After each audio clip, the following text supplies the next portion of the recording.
fantômes sur internet, on est tombé sur un cours de Rav Shaya qui parlait des fantômes. On a tapé extraterrestre, on est tombé aussi sur un cours de Rav Shaya. J'ai tapé Maya 2012, je suis tombé sur Shaya 2012. J'ai regardé et puis après je suis devenu accro aussi aussi. L'avantage d'Internet, c'est qu'on pose une question de façon anonyme, des questions de pensée juive, conseils dans la vie, d'orientation, beaucoup de preuves de souffrance, ma belle-mère, ma femme, mes enfants, mon copain, ma copine. Alors on essaie de donner les trucs, les réponses qui sont juste qu'on pense être juste. Et donc voilà, il m'a mis dans la preuve irréfutable. Et je sais pas, il y a un truc qui s'est passé en moi, et puis je commence à regarder, sur internet. Un jour, je me suis dit, je vais faire un tour là-bas. Il y a un besoin énorme, Ça prend beaucoup de temps. Les mails me prennent bien 4-5 heures par jour. C'est énorme. Quand je suis arrivé, il y avait peut-être une quinzaine de questions qui étaient posées par jour. Aujourd'hui, on monte à plus de 50. Je cherchais un cours, je regarde, j'ai mes réponses. Il faut être formaté pour répondre à ces questions, des bonnes questions. Il y a des bonnes réponses. On a les meilleures réponses du monde à ces questions. Donc il faut les donner. Et c'est malsain de ne pas les poser. Donc on les pose. Et la réponse de cette personne, elle est solide, elle est bien construite. La vie du juif n'est pas toujours facile. Si on n'est pas bien bâti avec les bonnes questions-réponses, des fois on a une petite souffrance. Et une personne a un petit coup comme ça, elle part en cacahuète.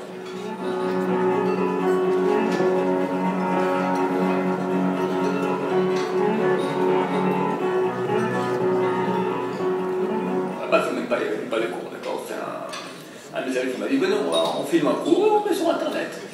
Il y a combien? Il y avait 10 personnes qui écoutaient le cours. Tout à coup, on voit le premier cours qu'on met sur. On avait le site, d'accord. On voit 1000 internautes. J'étais épaté. Après, on commence à mettre, et bon, on arrive à des chiffres. Dernièrement, on a dépassé les 100 000 par mois de téléchargement, sans compter toutes les nouvelles technologies, donc iPhone, Twitter, Facebook, tout ça. Le mois précédent, on a eu un beau score à 106 334 téléchargements. J'ai une famille très assimilée, qui a beaucoup souffert de la Shoah, etc.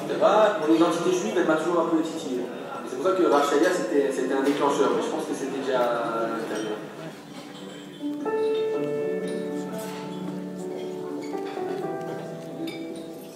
J'ai essayé un an d'étudier à Londres, la politique. Je me suis trouvé là-bas. Bon, déjà, Londres, c'est pour moi, c'est le centre de la pensée gaulle, disons. Alors, dans une université là-bas, j'ai vraiment cette impression qu'on essayait de contrôler mon esprit, de me faire penser d'une certaine manière. Et là, j'ai eu un besoin j'ai eu comme une rébellion, et je me suis vraiment senti différent pour la première fois.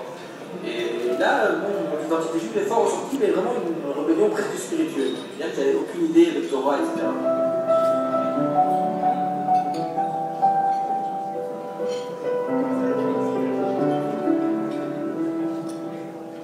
Dans ma vie d'avant, j'étais extrêmement triste. Je pensais que j'étais né triste, que j'allais mourir triste. Je me réveillais pas d'ailleurs le matin. Quand je me levais, c'était une douleur. Quand je me couchais, c'était... Je ne savais pas pourquoi j'étais là. En fait, je me rends compte aujourd'hui que je n'avais pas d'utilité dans ma vie d'avant. À la base, moi j'étais déjà dans une campagne au fin fond de la France, sur le Languedoc-Roussillon. Campagne composée d'une vingtaine d'habitants, vraiment pas de juifs, vraiment perdus. Et bon, de fil en aiguille, on m'a proposé un voyage en Israël. Je me suis retrouvé dans un voyage rempli de religieux qui parlent, de Shabbat. Je me dis, mais où est-ce que je me retrouve? Je te laisse à la fumée Shabbat. Et bon, un Shabbat, il y a eu un Rav Shaya, qu'on appelait, qui faisait certaines conférences. Et bon, je me suis dit, pourquoi pas? Quitte à rien faire, je m'ennuyais, le Shabbat, on a le temps de rien faire. Bon. Alors, je suis allé voir cette conférence, Rav Shaya, c'était beaucoup de choses très intéressantes, des arguments vraiment qui m'ont bouleversé, vraiment. Toute la semaine, on envoyait visiter des tombes, c'était insupportable, mais mine de rien, ça fait son effet. Parce que quand je suis rentré en France, je me suis dit quand même, là, après ce voyage, ça m'a vraiment beaucoup bouleversé, et je me suis dit peut-être que ça vaudrait la peine d'aller à Chine.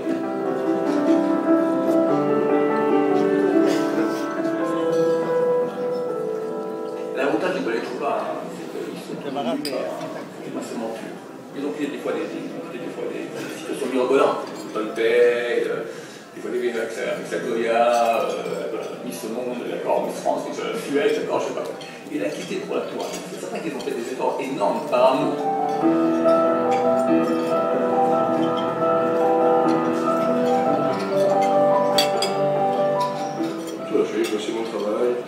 j'ai laissé tomber l'appartement, tous les copains, tout le voir. J'étais à voir peut-être même adjoint en fait. Je suis allé chez là, et pour une durée indéterminée. Aujourd'hui, ça fait 5 ans. Et il s'est passé beaucoup de choses en fait. Pendant 3 ans, j'étais comédien.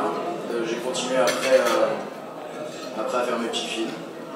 Jusqu'à arriver à mon dernier film avant de venir à Yeshiva, qui a eu un gros coup comme ça. J'ai fait mon avant-première sur les champs et après j'ai eu un gros piston pour le festival de Cannes. Et c'était au moment où je prenais ma décision pour venir à Yeshiva. Et je l'ai pas fait. J'ai accroché, je suis rentré, j'ai arrangé un peu mes affaires, 3-4 mois.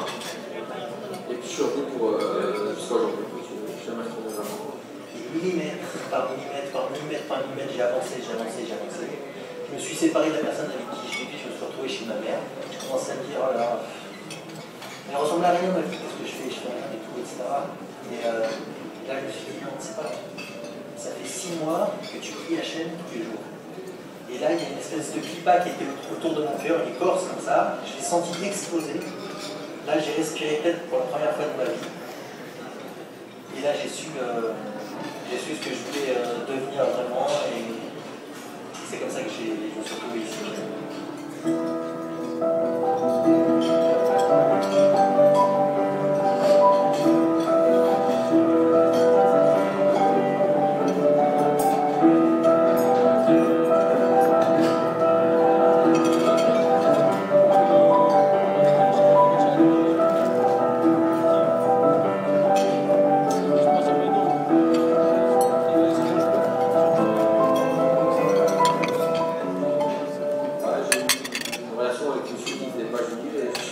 En Israël. Bon, elle était très attirée par le judaïsme, etc. Elle était très tolérante, etc. Elle me dit toujours je vais me convertir, mais elle ne faisait pas le pas. Et on essayait d'avoir un enfant, ça ne marchait pas. Et j'ai mis un mot dans le côté en demandant à Dieu de m'aider d'avoir un enfant avec une non juive. Et bon, Dieu, moi je ne me rendais pas compte à l'époque, j'étais un peu. Et bon, lui, il a retourné la situation 3 mois après, c'était fini. Alors, ça fait 10 ans que j'étais avec tes filles. Moi je suis à Yeshiva, etc. Je pense que. Comment je suis resté ici, c'est-à-dire que j'avais une volonté de découvrir le juste qui était en moi. La Yeshiva, l'étude de la Torah, c'est le meilleur moyen de faire grandir ce juif et finalement devenir un juif à part entière, dans tous les membres, dans tout le corps, etc. J'ai appris aussi à me connaître, à me sentir bien, à me sentir que je suis capable de faire quelque chose, sentir beaucoup proche et surtout sentir la Kadosh Baruch Hu, qui est vraiment le plaisir le plus grand que je puisse avoir de son monde, à mon avis.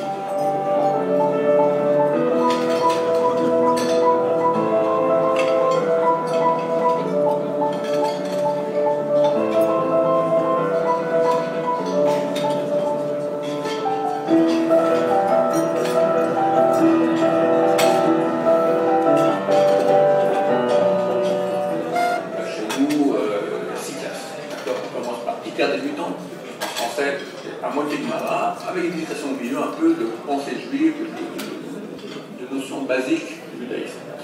Au 6e niveau, qui est donné par un grand Chacham israélien, qui ne parle pas le français, c'est que l'hébreu, donc il y a peut-être l'équivalent au grand des chiffres israéliens. Il y en a qui viennent pour 2 semaines, il y en a qui viennent pour 6 mois, il y en a qui viennent pour 2 ans, de même qu'on a tous les sortes de panoramas type de personnes, d'accord, on a aussi tous les panoramas de type d'études. Si c'est une yeshiva qui permet de passer des étapes, chacun à son rythme. Là, tu vois, c'est pas quelque chose de facile à gérer, mais si on permet de gérer le rythme sur l'intitulé. Moi, sincèrement, je sais que le Limoud à Torah, aujourd'hui, je pense, c'est la seule chose qui m'intéresse. Tellement c'est un plaisir, c'est pas évident, c'est pas évident. Mais comme je dis à tout le monde, de tous les niveaux qui arrivent ici, je dis là que Mahamar, il y a 2 solutions. Soit c'est le Guinam, soit c'est le Gaëtan. La seule chose qui fait la différence, c'est l'investissement. Et quand on étudie la Torah, dans la vie de tous les jours, on se rend compte que finalement la religion, c'est pas tellement difficile. Au contraire, on fait ça avec entrain, avec amour. En réalité, on accomplit ce qu'on pense être aimé, la vérité.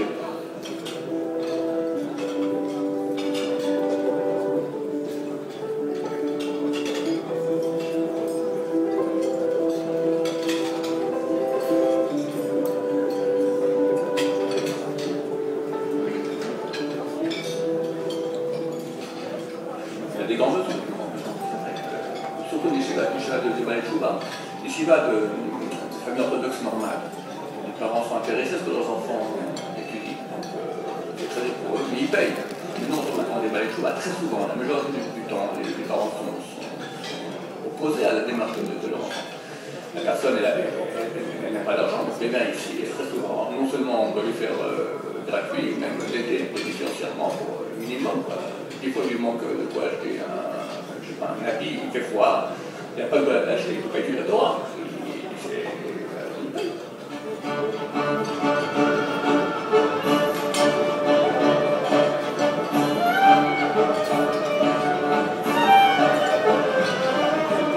Miracle. Extraordinaire. On a des fois des techniciens avec des anciens, je sais pas, de gauche, de camp, étudient ensemble. Parce que, où est le miracle? Tous sont mus par le même but, l'amour de la Torah, connaître la vérité.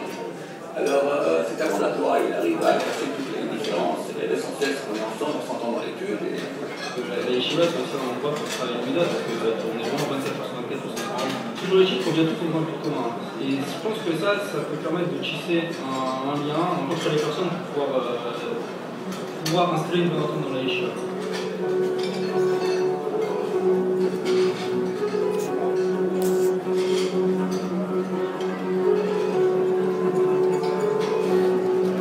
D'accord, l'amour. Ok.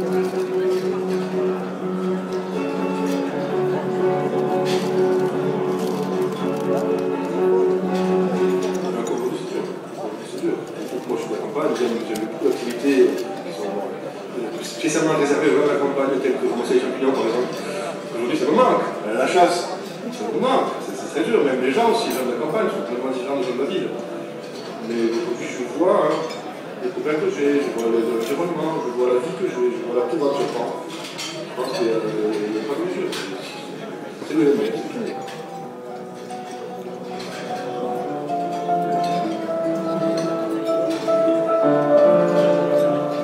J'ai fait 3 mois, après 3 mois d'ici, j'ai dit à ma mère, tu sais maman, je commence à devenir un mec bien. Mon fils était déjà un mec bien, tu vois, mais je ne savais pas comment utiliser ce mec. Aujourd'hui, je sais à peu près comment l'utiliser. Et c'est grand, c'est très très grand. J'ai acquis le fait de prendre conscience qu'Hachem est avec moi à chaque instant.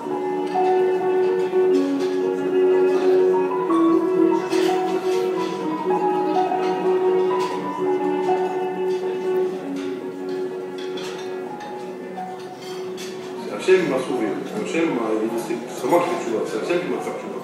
Et Hachem est dans la perche. Il faut savoir attraper la perche. Il faut savoir saisir l'opportunité que ça nous donne.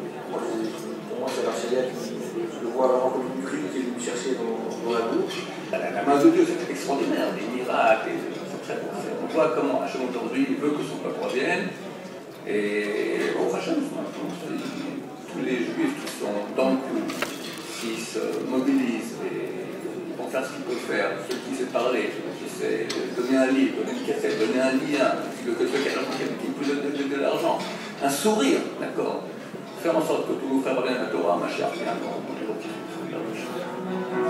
on